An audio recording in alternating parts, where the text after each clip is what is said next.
waad arkaysiin wax uu cadeyn wama halkaan waa la xiray markuusa waa dhul oo lu diyaariyay in la boobo wixii ka dambeeyay burburkii qarannimada Soomaaliya waxa bilowday dhacaya boobka dhulalka iyadoo loogu awood sheeganayo dadkii lahaa dhulkan waxa uu ku yaala degmada Shangaani ee gobolka Banaadir waxa uu dhinaca ku hayaa xeebta sugunta liido dhawaan ayaa dacwad la xiriirta dhulkan waxa loo gudbiyay dawladda federaalka ee Soomaaliya dacwadaasi waxa ay la xiriirtay in dhulkan lagu hayo boob isla markaana dad ay isku dayayaan in ay dhistaan balse madaxweynaha jamhuuriyadda federaalka ee Soomaaliya ayaa ka soo jawaabay arintaasi oo gabi ahaanba joojiyay boobkii lagu hayay dhulkan oo ay leeyihiin dad ku abtirsada beesha Asharaaf ee Banaadiriga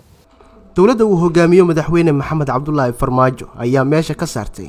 in dadka laga awood badan yahay loogu muruq sheegto hantida Ilaahay uu siiyay oo dhulku ay kamid yihiin وتفرغنا بعد ما يد معصومة آمين اللهم ولي خيارنا kulan loogu mahad celinayay isla markaana loogu duceynayay madaxweynaha jamhuuriyadda federaalka ee Soomaaliya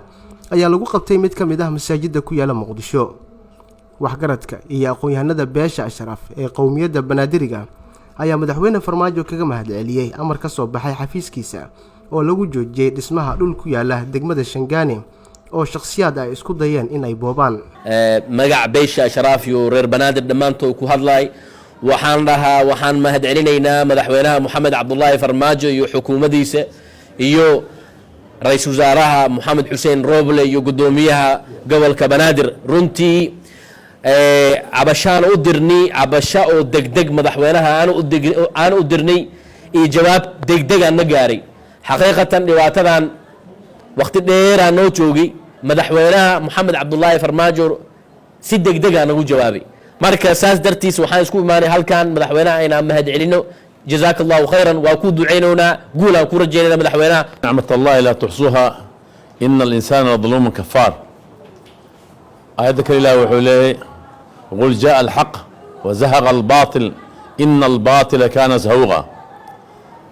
intaan waxaan ku kulanay reer Banaadir oo dhan iyo Ashraaf khaasatan culimadoodii wadaadadoodii iyo culimada diinteena waaweena reer Sheekh Suufi ilma Sheekh Abba kulli ilaa waxaan ku mahadinaa kulanka aan kulanay in ilaahay ku mahadino meeshan masaajidkan Baytullah aan ku kulanay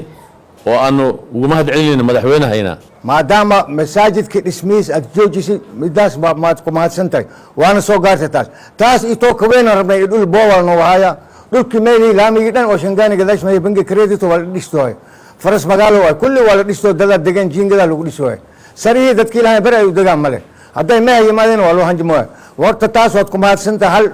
hal arin waa noo qabatay arintii kale dambeys inaad noo qabataan jecelnahay cadaalad iyo sinaan adina guul Allah ku siiyo anaga hadaan u nahay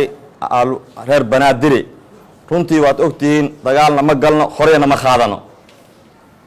aalubeedka qiimaha ay leedahay waad ka warahaysaan saa darteeda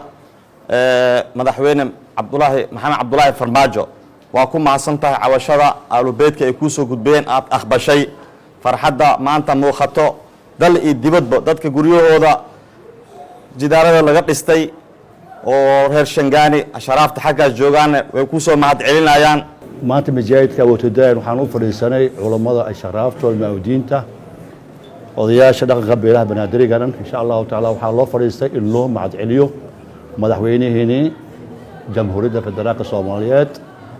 madaxweyne Maxamed Cabdullaahi Farmaajo waxaan leenahay xambalyan ku leeyahay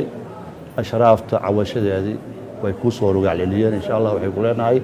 mahadsanid waxaan mahad Ilaahay naga baryeena Ilaahay idinkiisa idinkaan inaad waartaan caafimaad ku waartaan dambigiina Allah cafiyo insha Allah taala waan soo duceynay midnimada Soomaali mid anaga soo aragnay ma aha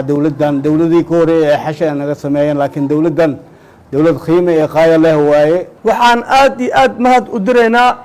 dawladda waxaan leenahay aad iyo aad ay ugu mahadsan tahay arinta oo Shangaani oo ay soo gashay ay wax ka qabsanayso maadaama aan ka codsanay inay oo noo tixgeliyaan cadaalad darada ay ka jirtay magaalada Shangaani ku xirnow IBS Bank goob kasta iyo goor kasta adigoo isticmaalaya IBS Mobile Banking